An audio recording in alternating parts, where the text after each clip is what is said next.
Late July, 2017. In Ratachigern, a sleepy lakeside town 35 miles from Munich, Liverpool's squad are preparing for the new season with 3 punishing sessions per day. Jurgen Klopp knows what happens in this part of Bavaria will fundamentally set the tone for the new season, and while the work is relentless, he recognizes there is scope for a team bonding session. He permits a night out, and this will be when the new signings perform their singing initiation. Andrew Robertson plays it safe and goes for Sweet Caroline, but Mohamed Salah, fresh from his £36.9 million switch from Roma, chooses an Arabic song.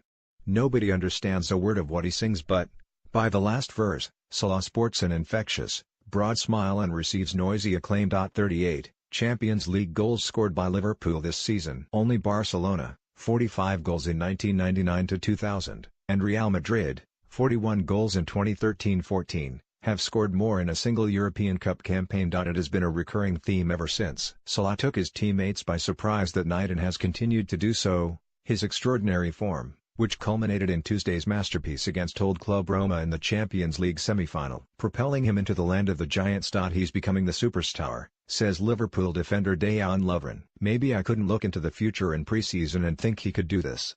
But now? They should be talking about him for the Ballon d'Or. When people talk about Messi and Ronaldo, they should talk about Salah. This is not a statement made for effect. Lovren might be one of Salah's closest friends in the squad. The two frequently engage in winding each other up, whether at Melwood or on social media, but his words reflect the levels to which he has climbed. He is A-list now, careering towards football royalty.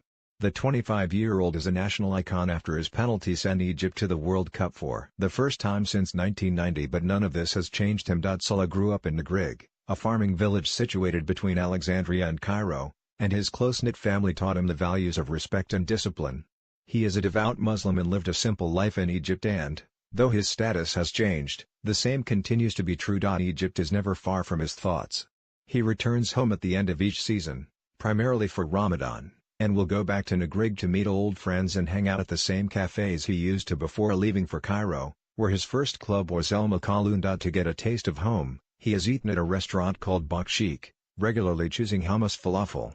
So enthused was the owner to have Salah visit, the dish is given away to diners whenever he scores a goal. Trade, as you can imagine, was brisk on Tuesday. This is just a small example of how everyone wants to be associated with him. When you arrive at Cairo airport, the first image you see is a giant picture of Salah advertising Alexandria Bank, with whom Liverpool have a partnership in Africa. He is the face of Vodafone in Egypt and an ambassador for Uber in his native land. Such is his popularity, he received 1 million written votes for the country's presidential elections and was even spared having to do national service in 2014, when he played for Chelsea.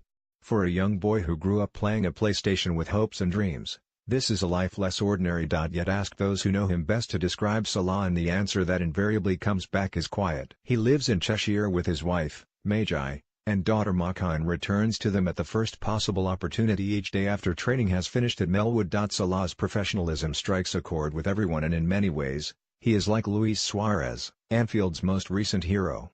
Suarez had the strength of an ox, and Salah is the same. His teammates know that if it comes down to a physical battle, he simply will not get knocked over or bullied.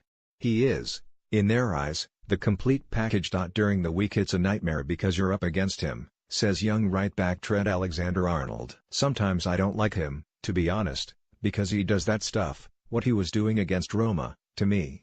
In his youth, he idolized Zinedine Zidane and Francesco Totti, and the trajectory of his career is taking him to a place where he could one day be spoken of as one of the greats. For now, however, the talk is all about how Salah is driving Liverpool's ambitions of conquering Europe once more. He was magical against Roma, and he is now just 4 goals away from equaling a club record of 47 set by Ian Rush in 1983-84. That shows how far he has come since stepping up in Ratachigern and taking his new colleagues by surprise. 43 goals, guys, said Lovren, shaking his head in disbelief. 43 goals. Fuck hell. I believe he should be regarded as one of the best 3 in the world at the end of the year, but for us? He is the one.